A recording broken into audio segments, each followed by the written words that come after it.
أعوذ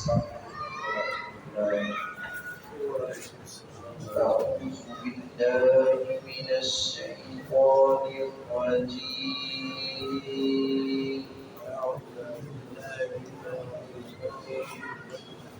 بسم الله الرحمن الرحيم.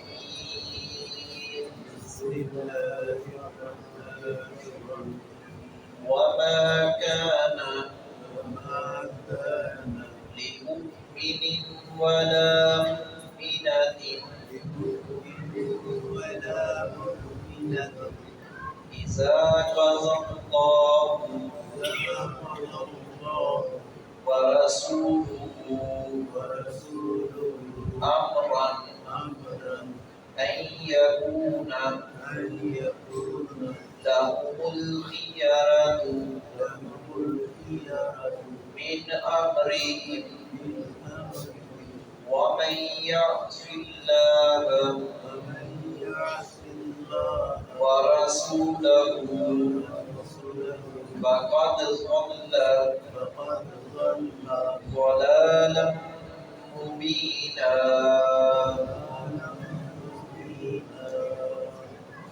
تنازعات اور اختلافات کا حل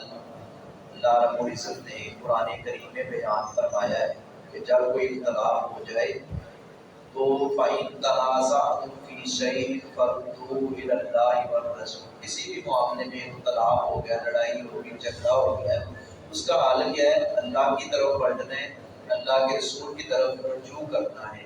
یہ کلام اللہ، یہ قرآن مجید اللہ رب العزت کا دیا ہوا دستور اور اصول ہے، جس میں زندگی کے رہنما اصول اللہ رب العزت نے بیان فرمائے ہیں. اس مسئلے کا حل، جس مسئلے میں اختلاف ہوا ہے، دیکھیں کہ قرآن کے اندر اس کا حل ڈھونڈیں، یقیناً اس کا حل مل جائے گا قرآن کریم کے اندر، کیونکہ قرآن کریم ایسی عظیم کتاب ہے. اللہ رب العزت نے فرمایا کہ یہ ہر چیز کھول کر بیان کرتی ہے، عبادات، معاملات، اور پھر اس کے بعد مزید اس کی تشریح، توضیح اور وضاحت حدیث رسول صلی اللہ علیہ وسلم سے ملتی ہے. اللہ کی طرف لوٹنا ہے اور اللہ کے رسول کی طرف، پیارے نبی کی احادیث، آپ کے سنہری فیصلے، ان کو مد نظر رکھتے ہوئے اس مسئلے کا حل نکالیں تو حل نکل جائے گا. ہم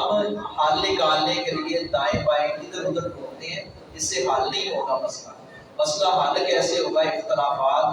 کب مٹے گی، کب ختم ہوگی؟ جب ہم اللہ اور اس کے رسول صلی اللہ علیہ وسلم کی بات کو مد خاطر رکھیں گے. اور یہی توقیر اور عزت ہے پیارے نبی صلی اللہ علیہ وسلم کی. آپ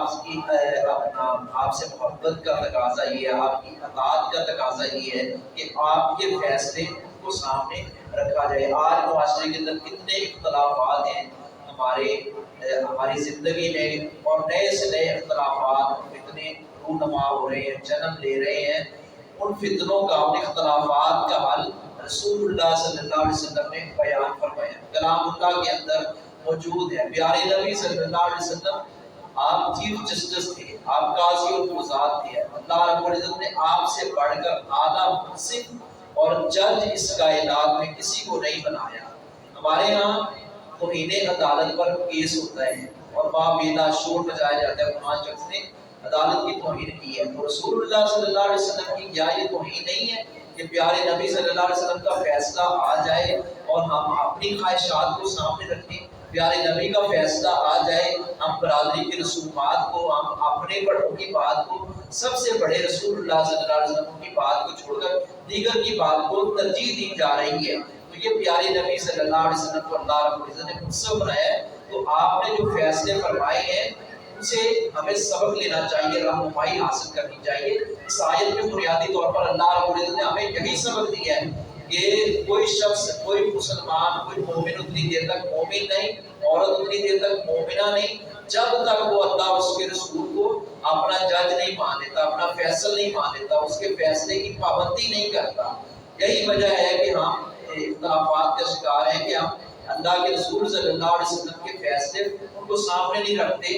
اور اس سے رہنمائی نہیں لیتے. وما کان، اور نہیں ہے لائق، للمؤمن، کسی مومن کے، ولا مؤمنۃ، اور نہ کسی مومنہ کے، نہ کسی مسلمان مومن مرد کے یہ لائق ہے، نہ ہی کسی مومنہ عورت کے یہ لائق ہے کیا اس کے لائق نہیں ہے؟ اذا قضا، جب فیصلہ کرتے اللہ رب العزت و رسول اور اس کے رسول، یعنی نبی صلی اللہ علیہ وسلم کوئی فیصلہ کر دے یا اللہ رب العزت کوئی فیصلہ کر دے تو پھر کسی کے لائق نہیں ہے امرن کسی معاملے کا یکونا یہ کہ وہ لہم الخیار ان کے لیے اختیار، بس جو اللہ رب العزت نے اللہ کے رسول نے فیصلہ کرے پھر اختیار ہمارا اپنا نہیں، پھر وہی بات چلے گی جو اللہ رب العزت نے بتائی، پھر وہی ارشاد عالی رسول اللہ صلی اللہ علیہ وسلم کا چلے گا، پھر کسی امام کسی فقیہ مجتہد کے فتوے کی یا کسی کی رائے کی ذرہ برابر بھی گنجائش نہیں ہے، بلکہ صحابی رسول کا عمل بھی ہو تو ہم ترجیح رسول اللہ صلی اللہ علیہ وسلم کے عمل کو دیں گے۔ بس اوقات صحابہ کرام کا بھی نبی صلی اللہ علیہ وسلم جانتے ہوئے تو صحابہ ایسا نہیں کرتے تھے، اگر کسی مسئلے میں علم نہیں ہوتا تھا وہ روایت جو بات ان تک منتقل نہیں ہوئی انہوں نے اپنی راہ سے فیصلہ کیا تو دوسرے صحابی نے رہنمائی فرمائی ہے تو انہوں نے کہا کہ رسول اللہ صلی اللہ علیہ وسلم کی بات بہتر ہے، آپ کی بات میں خیر ہے۔ ابو بکر صدیق رضی اللہ تعالیٰ عنہ کے بھی ایک موقع پر حضرت عمر نے کہا تھا جب ان کی عدالت میں ایک چور لایا گیا، پہلے دایاں ہاتھ کٹا تھا پھر بایاں کٹنے کی باری، ان کو ترس آ گیا کہ میں اس کا بایاں ہاتھ بھی کاٹ دوں گا تو یہ قضائی حاجت کیسے کرے گا، کھانا کیسے کھائے گا؟ صحیح روایت سنن بیہقی کے اندر موجود ہے۔ حضرت عمر فرمانے لگے نہیں ابو بکر، جہاں اللہ رب العزت کی بات آ جائے، جہاں اللہ کے رسول کی بات آ جائے وہاں آپ کا فتویٰ اور آپ کی رائے اور بات نہیں چل سکتی۔ تو یہاں ہم غور کریں کہ ہمارے یہاں مسلمان اتنے اپنے پیروں کو، پیشواؤں کو، مذہبی رہنماؤں کو ان کو اتنا درجہ دیتے ہیں نبی صلی اللہ علیہ وسلم برابر، بلکہ اس سے بھی بڑھا دیتے ہیں، پیارے نبی کی بات کو نیچے کر دیتے ہیں اور اپنے پیر کی اور اپنے بادشاہ کی اور اپنے مربی کی بات کو اوپر لاتے ہیں۔ یہ مسلمان کی شان نہیں ہے، مسلمان کی شان یہ ہے کہ وہ بات کو تسلیم کرے۔ دراصل اس آیت کے تناظر میں ایک واقعہ ہے، واقعات تو بہت سارے ہیں۔ حضرت زینب رضی اللہ تعالیٰ عنہ جو پیارے نبی صلی اللہ علیہ وسلم کی پھوپھی زاد بہن تھی اور ان کا نکاح ہوا تھا حضرت زید رضی اللہ تعالیٰ عنہ، حضرت زید پیارے نبی کے متمنہ بیٹے تھے